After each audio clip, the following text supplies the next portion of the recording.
from the Detroit Free Press. I'm Brian Todd with today's voice briefing.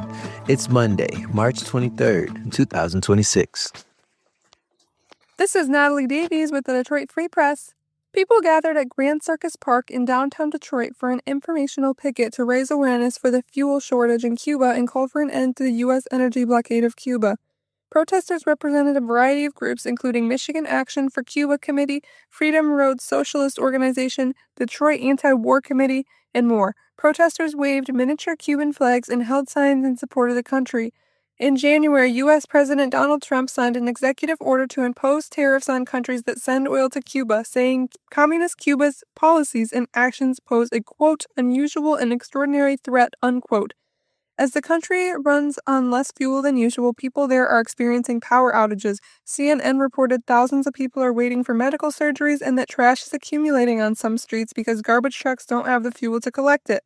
To read more about the protests and the situation in Cuba, visit freep.com.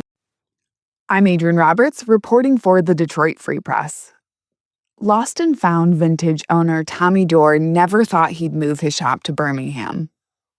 But after 23 years in Royal Oak, here he is making an unexpected choice that was put in motion a few years back as the retail landscape in Metro Detroit, along with the pandemic and shopper behavior, changed his business fundamentally.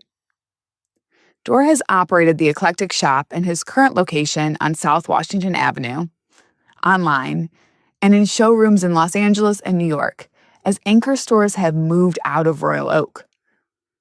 The usual vintage customer increasingly became shoppers interested in fashion looking for high-quality pieces, and not exclusively young people or shoppers looking for something from another era to dress up for a themed party. One thing, though, that hasn't changed in that time was the unique feel of the retail district along North Old Woodward Avenue in Birmingham. Dorr said Lost and Found Vintage's last day in business in Royal Oak is April 19th. The store will be offering discounts starting this month, and then at the beginning of its last weekend in business, Lost and Found will have a giant liquidation sale. Dorr plans to have the Birmingham store open by May 1st.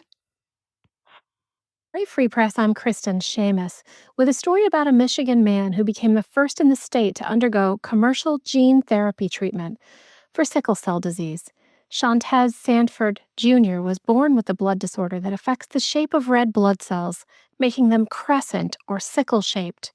The misshapen cells can cluster together and get stuck in blood vessels, which puts people with the disease at risk for strokes, organ damage, severe pain, and early death.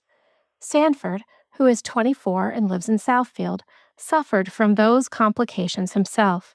He had a stroke when he was younger and was hospitalized in 2022 for a pain crisis. He has needed monthly blood transfusions since he was a child and couldn't wait to try the cutting-edge treatment called Lyfgenia. During his treatment in December, Sanford's own stem cells were extracted from his blood and then sent to Massachusetts, where the team at Genetics Biotherapeutics added a gene to help his body make healthy hemoglobin and prevent his red blood cells from becoming sickle-shaped. Sanford then underwent chemotherapy to wipe out his own malfunctioning stem cells and got an infusion of the newly modified cells to replace them. This week, his doctors at Children's Hospital of Michigan in Detroit announced that his treatment was a success. Although Sanford likes to think of himself as cured, his doctors say it's still too soon to know for sure because there isn't enough long-term research on gene therapy like Lyfgenia.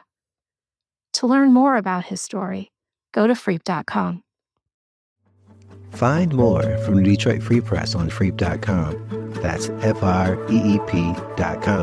Thanks for listening, and you'll hear more from us tomorrow.